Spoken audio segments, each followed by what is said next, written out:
L'été indien était déjà bien engagé, et les feuilles des arbres commençaient à rougir sous le soleil matutinal. Sur la table de la cuisine, une photo encadrée dominait le coin repas et semblait veiller sur la famille rassemblée chaque matin. Devant elle, un testament reposait légèrement froc puisque pris de terre. Dans le jardin d'un domaine campagnard, une dizaine de personnes étaient réunies. Des chaises circulaient au sol gazonnant et quelques tabourets disposaient autour d'un ancien chevalet de fortune. C'était là, tel un hommage secret, que Jean, Marie et leurs enfants, accompagnés de quelques amis proches, se retrouvaient chaque jour pour évoquer des souvenirs, partager des anecdotes et honorer ainsi la mémoire de Joseph, le père de la famille, parti depuis 2 ans maintenant. Le chagrin était palpable et les regards de chacun semblaient perchés vers le ciel gris. Sur le bord de la table, endormi sur une couverture rayée, se trouvait Radar, un golden retriever d'âge mûr aux poils hérissés de givre. Son regard perdu semblait scruter l'au-delà, et ses soupirs disaient mieux que les plus beaux discours de la tristesse infinie qui habitait son âme.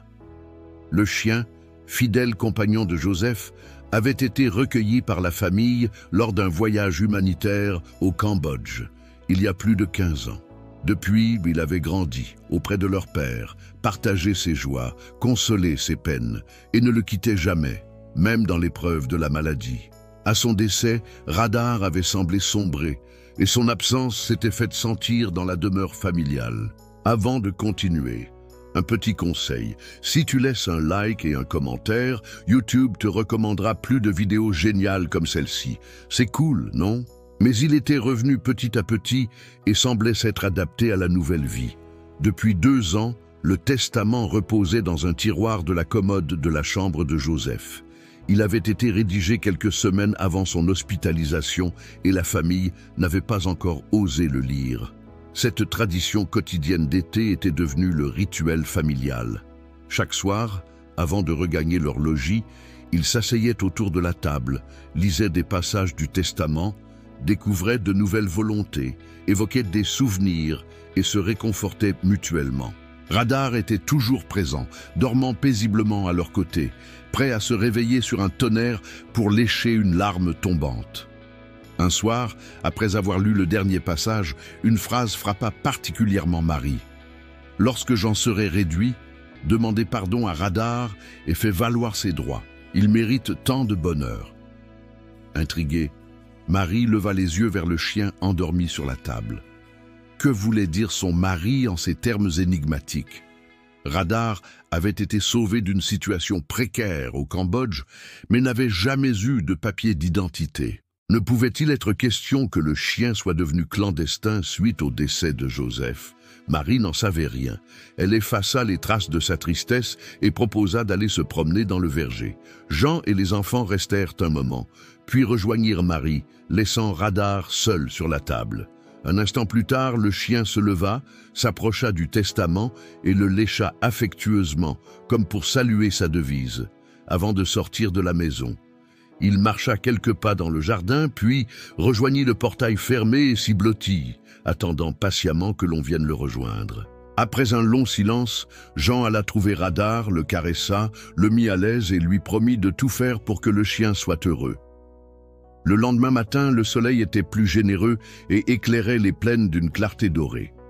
Jean se leva, se préparait à aller travailler en ville, lorsque Radar se précipita vers lui, grognant.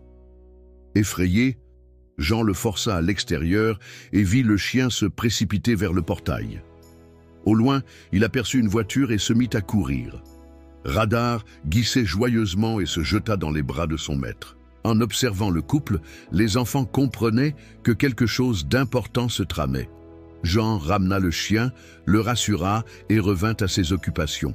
Quelques heures plus tard, il revint, soupirant, et annonça qu'il devait partir en déplacement professionnel.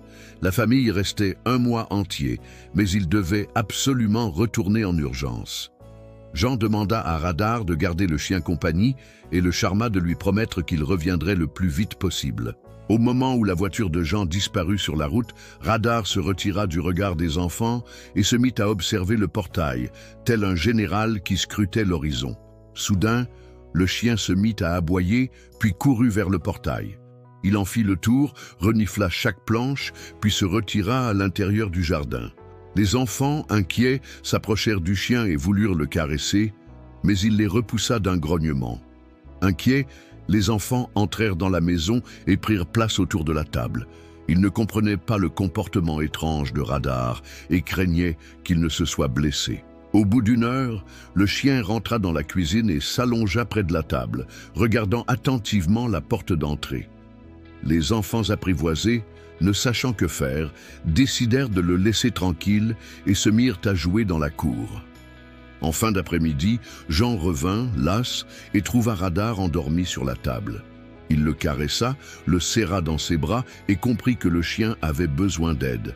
Il avait perdu beaucoup de poids, ses poils étaient ternes, sa langue sèche et ses yeux éteints. Jean consulta un vétérinaire qui diagnostiqua une déshydratation avancée et des signes de fatigue physique. Le chien fut nourri, soigné et placé dans un endroit chaud. Après quelques heures de repos, il reprit des forces, mangea avec appétit et remercia Jean d'un regard complice. Au cours des jours suivants, Radar sembla se porter mieux, mais resta distant et renfermé.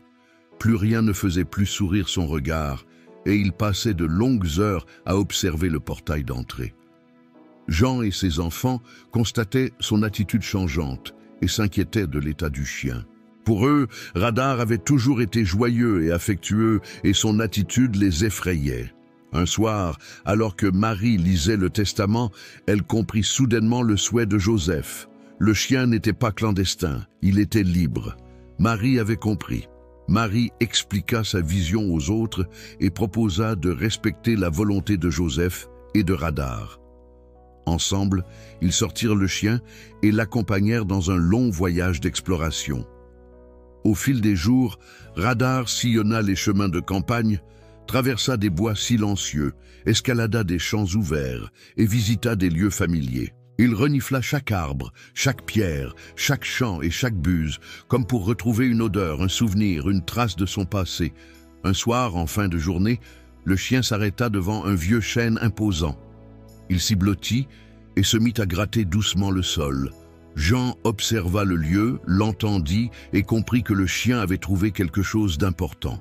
Ils s'approchèrent prudemment et virent Radar gratter un vieux coffre enterré. Ensemble, ils l'ouvrirent et découvrirent une vieille poupée en porcelaine. Elle était vêtue d'une robe de lin et semblait endormie, figée dans le temps. Les enfants restèrent bouche bée et comprirent que l'objet précieux de Radar était bel et bien là. Le chien semblait satisfait d'avoir retrouvé son trésor et le lécha affectueusement. Les jours passèrent et Radar continua d'explorer, mais revenait chaque soir auprès de sa famille, fier et satisfait de sa quête accomplie. Un soir, Jean remarqua que Radar avait de nouveau disparu. Il se précipita vers le portail et vit le chien revenir avec un nouvel objet dans la gueule. Il s'agissait d'une vieille médaille d'argent gravée de symboles anciens. Le chien la posa délicatement sur la table et retira lentement sa langue, semble-t-il pour demander à son maître de l'aider. Jean la prit, l'examina et remarqua qu'elle semblait tracée d'une plume fine. Il ouvrit le fermoir et comprit qu'il y avait un message dissimulé. Il lit « Wherever you go, I'll be there too ».